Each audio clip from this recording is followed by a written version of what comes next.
you introduce yourself? What does Mikey FI stand for? Is your handle?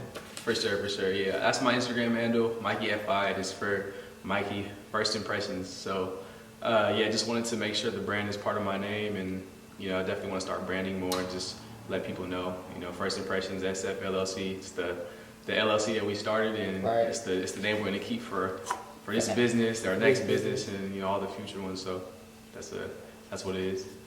Cool, dope. Yep. For everybody that didn't know, that's what the FI stands for.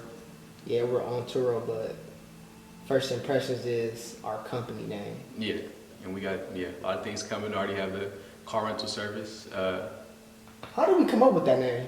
I think we were in the car, and I think you just said like First Impressions is a good name because that's kind of what we were focusing on when we started our car rental fleet. Like, we didn't want to have like, you know, basic cars. We didn't want to have like Toyota Yaris's and Toyota Camrys and things like that, even though those are the highest volume cars. But we wanted cars that people want so they could, you know, make a good first impression, so they could look nice. So that's what First Impressions, you know.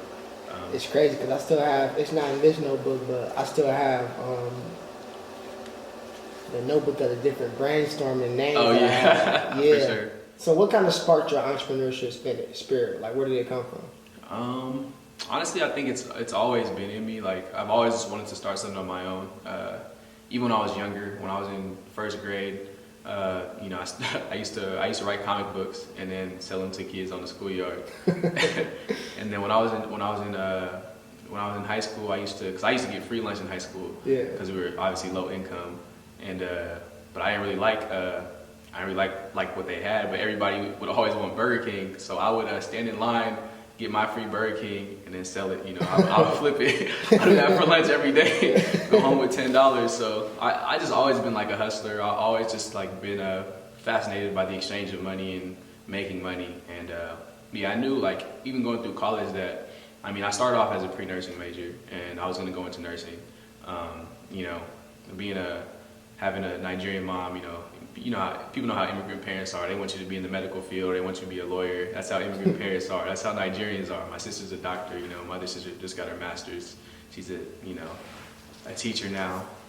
So yeah, I thought I wanted to be in the medical field, but I always knew that I was more business focused. You know, I was kind of just doing that kind of for my mom and and you know, also for my sister. I wanted to be like her, be a doctor or be a nurse or do that, but. Yeah, I always knew entrepreneurship was in the back of my mind. I always knew that was my thing. Well, I'm sure she's proud of you now. Yeah, definitely. You got going. Definitely. That's pretty smart doing that in middle school. I wish I would have done something like that. Oh man. Well, I don't know how Siri popped on this phone, but. And then I know something that we both did that I didn't even mention that's the most relatable. But I know you flipped cars in high school, and I flipped a few in high school as well. Yeah. Yeah, I think I sold 2 or 3 cars when I was in high school. Exactly. Yeah. I didn't even, and I kind of did that subconsciously, like not even thinking I'm getting to like a car flipping business. Right. I'm buying them for a good deal. Yeah. People are liking the car when they see me drive it, and then I ended up selling for a profit. Like my Camaro I had. But yeah, I did that a couple of times. But that's dope, man. My first car was actually a Saturn, and it was a stick shift, and so I bought it, and I didn't know how to drive a stick shift. The guy who sold me the car taught me how to drive the car. He wanted to make that sale that bad. He took an hour and taught me how to drive a stick, and I got pretty good. Or at least I thought I got good. But when I went to, I was juiced, so I went to pick up my girl, and when I went to the drive, the first drive was cool. Picking her up, I think we went to go eat. The drive was cool. On the way back, I stalled at every stop sign. Driving the stick, stalled at every stop sign. So that was why I actually ended up flipping that car. So that kind of leads into Turo. It seems like you've always had like a passion for cars. Yeah, definitely always loved cars. Always loved cars. I never thought I'd be able to purchase like, nicer, higher end cars like this soon in life. I always thought, once I got older, 40s or whatever, like after I had some stuff saved up for my corporate career, I would start being able to buy the cars that I wanted. But like growing up, like we never had a nice car. Like my mom always had cars that were buckets, always unreliable, The car I used to drive in high school when I first got my license was a 1993 Mitsubishi Mirage, and it had gotten in an accident too. This guy actually from my school had actually rear-ended my mom like on the way to on her way home, and so we held the trunk open with some bungee cords because the trunk couldn't close anymore. The trunk was like caved in, so like I pretty much drove that like from like age 16 to almost to my end of high school. Like we were driving around this beat up old car with bungee cords holding the trunk open and stuff, and so we always had like buckets. We never had nice cars or anything like that. So when I got my first like reliable car, like I was pretty happy, and yeah. But I always like, you know, coming from like humble, you know, very humble like beginnings and stuff like that, it always made me want to have like a nice car and yeah, have multiple cars and stuff like that. So what introduced you to Turo? How did you come across it? Well, I just, you know, I did like a lot of like Googling and researching because I was always interested in side hustles and ways to make an extra dollar. And my first real job or internship when I was in college, like I was working for Enterprise, a rental car. And even before the internship, I was working for them as a driver, dropping and delivering cars off and picking up checks that they exchanged when they would purchase cars and things like that. Like I was doing that in college, so had some familiarity with the rental car process and things like that. And it was just one of those things that I was like, wow, this is a really good business model. The way they're doing it, you know, going about it, and you know, purchasing cars, renting them out for as much as possible, and then selling them right before their warranty was up. Like I was like, this is really smooth. And what a lot of people don't know is like Enterprise actually makes most of their money off buying and selling cars. They don't make a lot of money off the rentals. Well, they do, but they make more money off buying and selling cars. I didn't know that. Yeah, a lot of people don't know that. Most used cars that you get from these large dealerships are Enterprise cars, like that they got from Enterprise.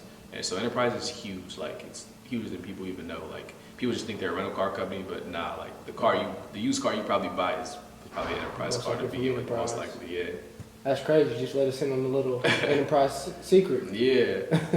But yeah, so I always thought like this is a really good business model, like because first you're generating revenue off the car as a rental, and then after you run it, you rent it out until, you know, as long as you want it to be rented out. Then you sell the car, and you make even more money off that. So I was like, you're pretty much coming up twice. Like you're coming up off the rental income, and then you're making, you know, how much ever money you made off the purchase of the car. Like you're making the money back on the car, and then even more, and then you sell it for even more money. So I was like, this is a really, you know, really good business model. I see why they're a $1 billion company, like, you know. So I was like, wow, like this is something I think I can do. I love cars, and like I always wanted to start I wanted to start a rental company, and like I was like just playing with the idea, how do I get this, how do I do this and stuff, and you know, how to do it like independently. And then like I came across Turo. It's like, oh, it's a car sharing platform where they pretty much do everything in terms of the marketing and the insurance for you. Because those are the biggest things, like when you're starting a business, especially a business like this with car rentals. Like insurance is huge. So, and at the time I didn't really understand how to get like a commercial insurance. You know, I didn't have the money to spend on marketing or anything like that. So I was like, this is kind of perfect. Like, you know, starting your own independent rental fleet, but then putting it on Turo and have them do all the marketing and covering the insurance for you.